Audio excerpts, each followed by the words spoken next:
In the attention economy, nothing is more powerful than anger. Our anger gets us to click, read, watch, and share. It's ultimately the commodity that big media are selling to advertisers. That helps explain so much of what's going on in the news, including with a horrible shooting in Minneapolis, where a woman was killed in her car by an ICE agent.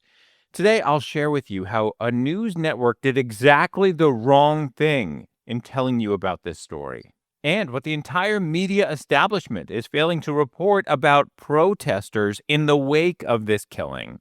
A bunch of groups protesting actually support state violence. Yes, really. Instead of guiding us to the truth, big media keeps trying to send a message. We share your anger, so choose us. And if a news agency indicates that it wants to gather more information on a story before bringing it to you, then other big media tell you to be angry about that. That is exemplified by another big story I'll tell you about today. It shows how big media is openly hypocritical in rushing to judgment without gathering facts first. You deserve better. We all deserve better. It's time to show the media that they stand corrected.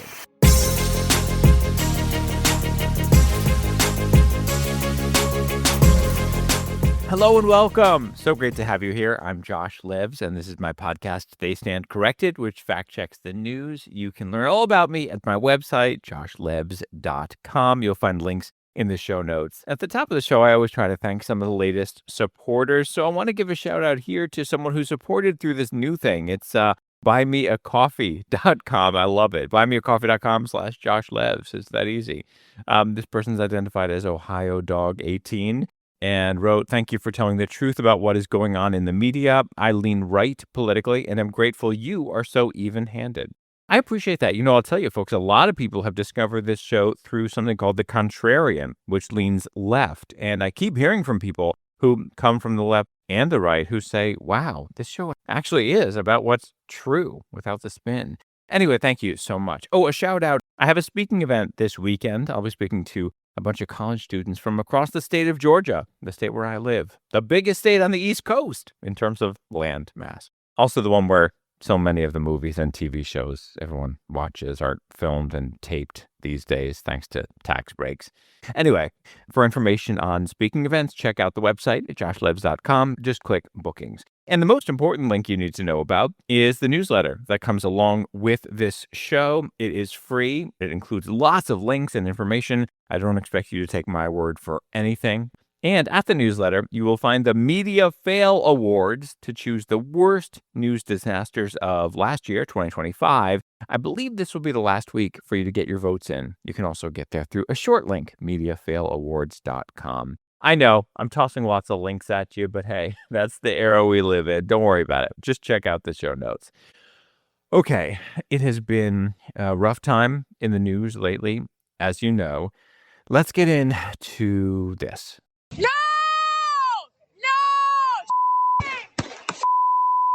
Oh my God! What the What the You just what the did you do? Sound from this horrible shooting incident, that's an accurate way to put it, in Minneapolis. Renee Nicole Good was killed in her car. She was 37 years old, a mother. All those things are facts. There are very different versions being presented to you of what happened and why. And that speaks to where we are as a society. Big media has spent so many years losing your trust by failing to tell you basic truths, allowing themselves to be used as open mic nights for liars, reporting things that turn out to be inaccurate and never correcting them. So, of course, people don't have trustworthy sources of truth, and they've turned to partisan sites and social media feeds in which they are told what they are primed to believe. In this case, either that this was definitely an execution of a totally innocent woman, or that this was definitely a woman who was about to ram an ICE agent with her car and he acted in self-defense. We don't know what went on in these folks' heads at that moment. We don't know why the agent made a split-second decision to shoot.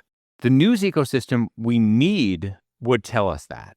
But anger sells. That's why some people call the attention economy the rage economy. There's a bunch of studies that show that fury gets people to click, share, and watch. One study found that stories that inspire extreme emotions, including anger, become the most emailed stories from the New York Times. So some news agencies try to win you over by sending you this message. We share your anger. You're right. They're wrong. It's that simple. In the wake of this shooting, a news host sat down with Stephen Colbert on his late night show. It was Chris Hayes of MS Now, formerly MSNBC. Here's what he said. I think there's going to be tremendous pressure for some sort of judicial accountability for what looks to many people who have viewed the videotape as a cold-blooded murder. That clip, called Cold-Blooded Murder, took off on YouTube. Colbert Show is not a news show, but Chris Hayes is a news host, and here is something he said on his news show. By now, you have probably seen the extremely disturbing video that shows what really happened. What really happened? No. It's a matter of seconds and shows one vantage point. When I watch that vantage point, it can be hard to imagine how this shooting could be justified. But the job of the news is to get you the whole truth. Chris Hayes also said this. You just watch the video, and you can decide what you believe. No. That is the exact opposite of what we need from the news. This is a left-wing network, so maybe what he said isn't surprising to you. I've explained something before on this show, but it's been a while, so I'll mention it again. Big mainstream media present themselves as trying to appeal to everyone. They do call out right-wing media like Fox. I've played clips for you of CNN, for example, slamming Fox News. But big mainstream media don't go after or correct left-wing media as a rule, because mainstream media generally shares the same viewpoints. Somebody has to call this out. We cannot have news figures telling people that one brief clip from one angle shows what really happened and that from there they get to decide what to believe. But people have gotten so used to seeing their own anger reflected in the media that at this point, audiences can get angry if they don't see it. It's possible some people will hear me and be like, how dare he not say that this is as simple as the ICE agent was justified in self-defense? Or how dare he not say this is as simple as she was murdered in cold blood? Because in news, that's not the job. We need information. We need an investigation. We need details. But there's another reason I'm sharing this Chris Hayes stuff with you. He used that term cold-blooded murder. And yes, he couched it, saying it's how many people would see it, which, by the way, is a construction that Trump often uses, many people say.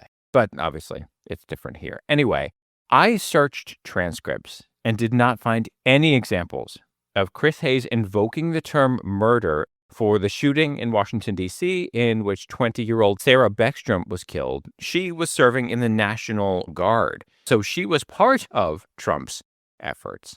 I also don't see Chris invoking the term murder for the killings of a Jewish woman in Colorado or a Christian and Jewish couple in Washington, D.C. who worked for the Israeli embassy. In both cases, the killers screamed a murderous rallying cry of the left, Free Palestine. I'm not saying he or his network condoned those killings, but invoking the word murder is a big deal in the news. It used to be that killing was an act. Murder is a charge. So you say someone was killed, but you only call it murder after a conviction. That has changed broadly in society and in the news. People do use the word murder, but they use it selectively. To invoke it here, even in the context he gave it, and to not invoke it when people are killed by extremists on the left, that speaks to our news ecosystem as well. The word murder inspires more anger than killing.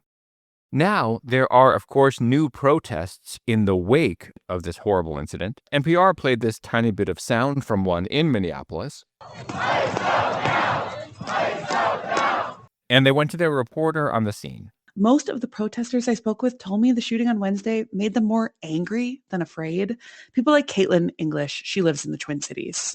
It's been sad, but it's also been uplifting because we understand what's right and what's wrong. Seeing community come together for this cause and uplift other places to be inspired. It's amazing. You know, she told me she stood on this same street 5 years ago protesting the murder of George Floyd by a Minneapolis police officer and says she felt the same way back then. There have been a lot of reports noting that George Floyd was killed nearby. It absolutely makes sense for people who feel strongly to protest, and it's the job of the news to give you a full picture. Here's something I haven't found anyone telling you. A bunch of groups protesting now support state violence. I've been looking at groups in these protests. They include Black Lives Matter leaders and chapters, and the leaders and chapters of various socialist groups. Lots of these groups justified or even supported the October 7th massacres by Hamas in Israel. Now, I want to emphasize something. If you're listening and you're like, wait, why are we now talking about something in another country? There are moments that involve good versus evil. The evil slaughter and mass rapes, that is a powerful benchmark to gauge anyone's ethics. It was organized by the state in Gaza, Hamas. I reported early on in this show, the media, instead of calling it what it was, a terrorist attack, referred to it as a military operation. It was clear from the beginning that it was organized by a government. So these same groups screaming about state violence now supported it when it was being carried out by Gaza. The news should point that out and challenge these groups on it, ask them about it, explore different angles, and look into context.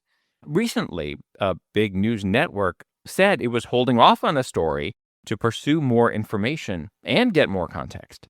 And the rest of the media establishment freaked out, getting angry and telling you to be angry. That's coming up.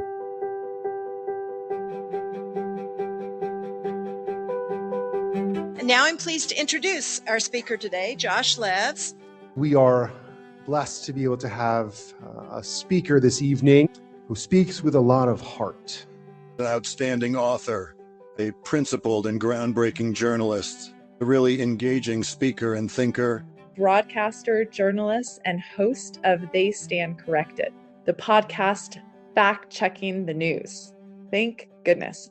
Josh spent 20 years reporting for NPR and CNN, where he developed unique expertise on nonpartisan fact-checking. He has been called Truth Seeker in Chief. Josh has won multiple Peabody Awards, Murrow Awards, and awards from the AP, from the Society of Professional Journalists, the National Association of Black Journalists, and more. His book, All In, was published by HarperCollins and won the Nautilus Gold Award for promoting positive social change. He has spoken to the United Nations, Congress, Google. And of course, I think is very cool, won a debate at Oxford. He launched his podcast and newsletter called They Stand Corrected to provide listeners with the truth in a world of disinformation. Clearly, he is a much-needed voice during these crazy times. It's my pleasure to introduce Josh Levs to you today. Please welcome. Please join me in welcoming Josh Levs.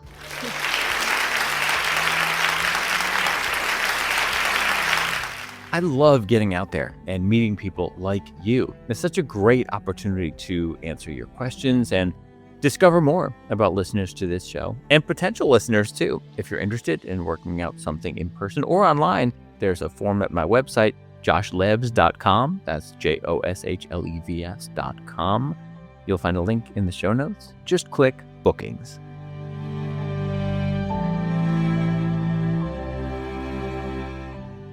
When this happened, I heard from a bunch of listeners asking me what was going on with it. It involved this leaked news story. First thing he told us was that we would never see the light of day or night again. He said, "Welcome to hell.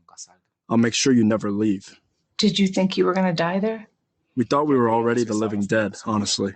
That is a clip from a report prepared for 60 Minutes. It was pulled before it aired, but it ended up being released online briefly in Canada.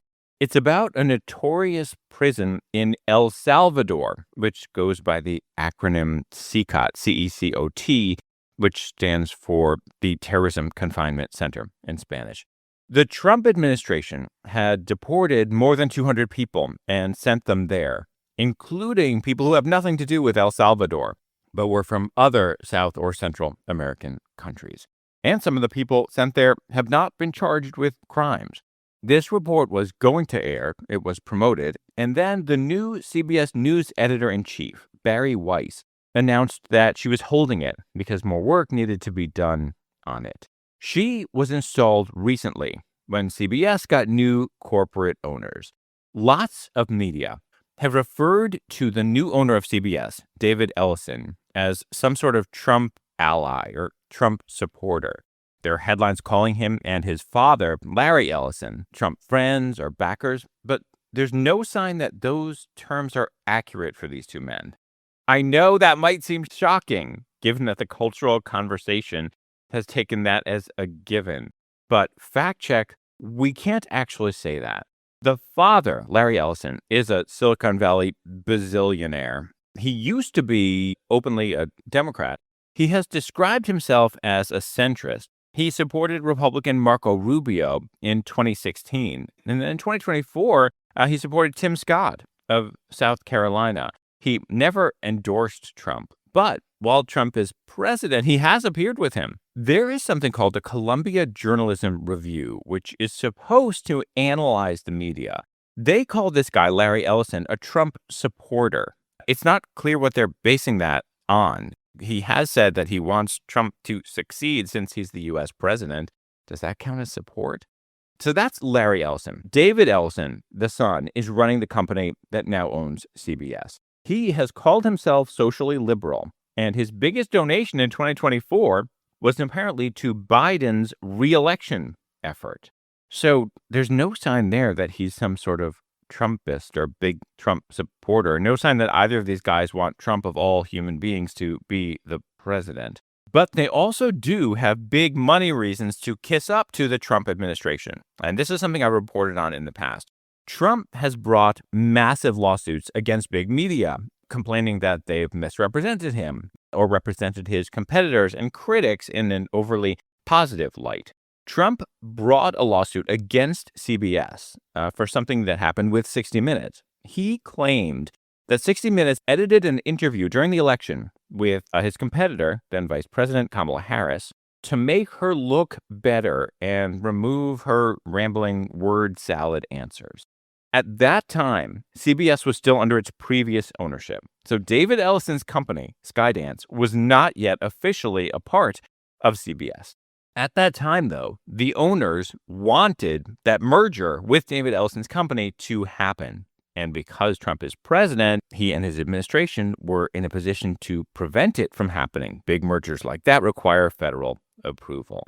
That right there is ripe for corruption. A U.S. president should not be able to do this, should not be able to file a lawsuit as an individual against a media outlet while that same media outlet is subject to that president's governmental approval. And I said this before, if a president wants to try to launch a personal lawsuit against a media agency, the president can do that once he is out of office. Anyway, rather than fight, CBS settled that with him for about $16 million, a payment to his future library. And wouldn't you know, the merger then went through. David Ellison's company now controls CBS. He installed Barry Weiss. The media keeps calling her some sort of right-wing figure, but that's not legit either. Her history in brief was being horrified when Trump won in 2016, then moving from the Wall Street Journal to the New York Times opinion section. And while at the Times she saw how far left and anti-journalistic and anti-Semitic operations were there, she left and launched the Free Press, which took off and became successful. That doesn't mean the Free Press does everything perfectly. It's not about that. But the Free Press does report a lot of things that the mainstream media refuses to report. I have cited some reporting from the Free Press here on this show. Okay, all that's background. Now we're back to the current moment. Here is another little clip from the story that CBS has not yet aired on 60 Minutes. We met Luis Munoz Pinto in Colombia. He was a college student in repressive Venezuela and hoped to seek asylum in the United States. In 2024, he says he waited in Mexico until his scheduled appointment with U.S. Customs and Border Protection in California. During that interview, They just looked at me and told me I was a danger to society. You have no criminal record. I never even got a traffic ticket. He is now in Colombia. If he was perfectly innocent and sent to a prison from hell, that is a nightmare and should be reported. Big media rushed to say that what happened here was that Barry Weiss and CBS wanted to appease the Trump administration. Here's what the Washington Post said, for example. This was in their sub-headline about it. They said the segment, quote, was postponed after the Trump administration refused to grant the network an interview. Where are they getting this idea from? Well, the woman who was the correspondent here basically got ahead of this story. She wrote a memo to staff, which was then not so mysteriously leaked publicly. In there, she claimed that this decision was not editorial but political. She wrote that they had requested responses from the Trump administration and didn't get them. And she wrote, quote, government silence is a statement, not a veto. And she put veto in all caps. She said their refusal to be interviewed is a tactical maneuver designed to kill the story. Everybody ran with what this one woman, Sharon Alfonsi, was saying, as though that must be the whole story. And here is what she said next in her memo, which the media went wild over. It became headlines in lots of places. Here's PBS talking about it. Alfonsi wrote, quote, if the administration's refusal to participate becomes a valid reason to spike a story, we have effectively handed them a kill switch for any reporting they find inconvenient. Kill switch became the big talking point. It became the kill switch story. But that claim, that misleads you. First of all, CBS never killed the story. All we know for sure is that it was held for further reporting. But it gets more complex than that, and into something you probably have not heard. There's a news site called Axios. They reported that CBS did have responses from Trump administration agencies that were not included in the report. So that right there is confusing. It can't be both. We don't know exactly what happened here. Barry Weiss sent a memo to staff. That is also available publicly. She listed some more reporting that she wants on the story. If she had done this a week earlier, then maybe it wouldn't have been seen as a huge deal. I have both of these memos I'm referring to, and you can see them in full in the newsletter. You can read them for yourself. Here's part of what Barry Weiss wrote. Of the 252 Venezuelans sent to CCUT, we say nearly half have no criminal history. In other words, more than half do have criminal histories. We should spend a beat explaining this. We then say that only 8 of the 252 have been sentenced in America for violent offenses. But what about charged? My point is that we should include as much as we possibly can know and understand about these individuals. Now, I can tell you journalistically that's perfectly legitimate.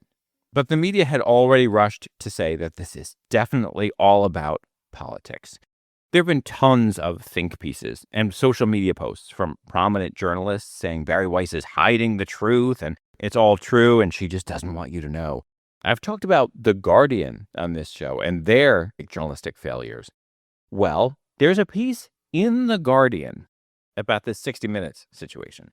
This column is by a woman named Margaret Sullivan. She used to be the public editor at the New York Times, meaning she was the one who was supposed to weigh in on the New York Times problems. Now, Margaret Sullivan is the director of the Center for Journalism Ethics at Columbia Journalism School.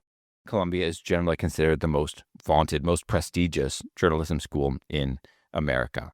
And she fills this column with ethical failures. She accuses Barry Weiss of gaslighting about the reasons for this decision. But she also acknowledges that she can't possibly know why Barry Weiss made her decision. You can't do both. You cannot state that a person gaslighted about their reasoning while also not knowing their reasoning. Then she writes that Barry Weiss should, quote, start acting like an editor, not like a cog in the machine of authoritarian politics and oligarchy. What the hell? You can be suspicious if you're a journalist. You can absolutely write, we need answers, but you can't go beyond what you know. Here we've got this prominent figure on alleged journalism ethics showing the world that you can publicly judge things in a news agency without the facts. But that's not even the line that bothered me the most about all this. Here's what she wrote and what she posted on X from her column. Journalism is supposed to afflict the comfortable and comfort the afflicted. What? No, it isn't. She put those words in quotes without saying where that quote comes from. The job of journalism is to tell truths that matter, always. The job is not to afflict or comfort, it's to provide truth. Unlike apparently her or The Guardian, which published this, I looked into where that quote comes from, and this says so much. That quote came from a critic of the media near the turn of the 20th century, back in 1902. All right, this is from Quote Investigator, which is a great website. A Chicago humorist wrote at the time about how the media had gotten too much power, was too influential. Here's what this website explains. Finley Peter Dunn was not solemnly describing the duties of a newspaper. Instead, he was comically outlining the comprehensive power of newspapers of that era.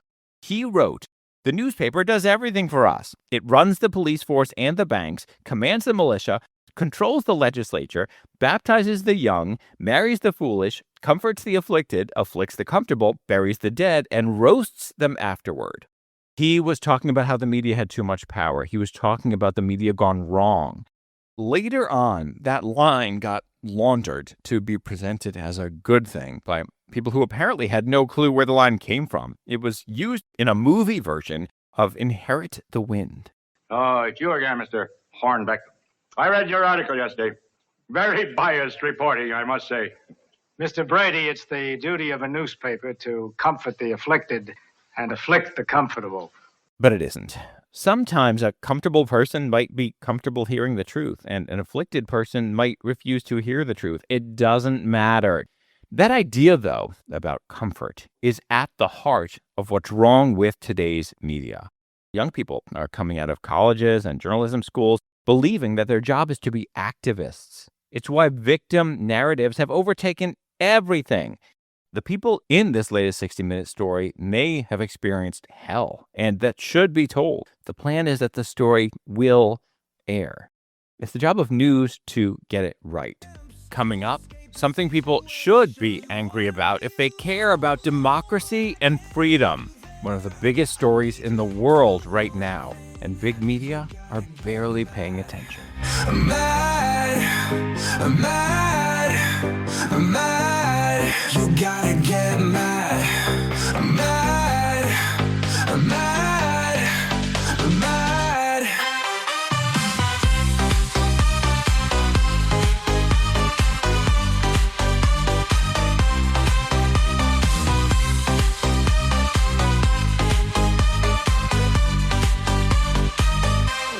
When a news network tells you that one brief video clip from one angle is enough for you to decide what happened and declare cold-blooded murder, it's trading on your anger to build an audience. When a CBS correspondent tells everyone a story was killed, even though it wasn't, and that the decision was definitely entirely political, and people in that network share that message with the world, they're trading on your anger. I discussed one column in The Guardian, but there were lots of others. A piece in Salon called it Censorship to Protect a Perpetual Tyrant. An Esquire column called Barry Weiss a faux journalist. Variety ran with George Clooney, of all people, slamming what CBS was doing under her leadership. Why would anyone listen to him? Because he played a famed broadcaster on Broadway? This is insane. I responded on social media. You can see that in the newsletter. None of these places mentioned the fact-checking failures at CBS and 60 Minutes specifically under previous leadership, which I've covered here on this show. 60 Minutes ran lies that were so easy to disprove. I'll post links to those previous episodes in the newsletter, but if there are any episodes you haven't heard yet, I encourage you to go back, listen to this show from the beginning. The irony here is that people of good conscience should be angry at the media for failing to serve its societal role, providing truths that matter. That brings us to a huge story happening right now. Brave Iranians have taken to the streets to stand up against the evil Islamist regime running the country. This has happened before. I covered a previous uprising that also included efforts by the Iranian government to black out the internet and control the flow of information, something the government is doing right now. When I was at CNN, we did all we could to get out the word about what was happening in Iran. That was back in 2009. Now, big media have been pretty much ignoring the story. Some people protested outside the BBC headquarters in London, demanding coverage. Nicole Lampert, a columnist with London's The Telegraph, pointed out that the BBC did not mention the uprising in Iran on its main page for the entire first week. A veteran editor from the BBC tried to blame the fact that correspondents can't get in. Seriously? The media put everything Iran's proxy Hamas ever said about Gaza on its main page, even though they couldn't get correspondents in. It's not just the BBC. The other day, I did a search of stories at NPR, my other old stomping grounds. I looked for stories on air in the previous 7 days, and I found a total of one headline and this one partial headline. And everything else was just a momentary reference to Iran in other contexts. Maybe big media will try to play catch up in coming days. I'll keep an eye. If they do, it's because you and I demand it. In my newsletter, you can find email addresses for big media. I talk you through what to say and what account to CC on your email. This stuff makes a difference. Everyone committed to freedom and democracy should be angry at the Islamic Republic of Iran for killing protesters. There are reports it could be in the thousands. I'll bring you an update about all this next week. In the meantime, tell me what you're seeing and not seeing in the news. Share your questions, your thoughts on everything I've talked about today and other topics, of course. I love hearing from you. There are two great ways to reach me. The best is through the newsletter, and the second way is through a form at my website, available to everyone. As the media continues to blow it, there is so much to correct, and I'll do my best to do that for you. As always, thank you so much for listening. I will see you next week.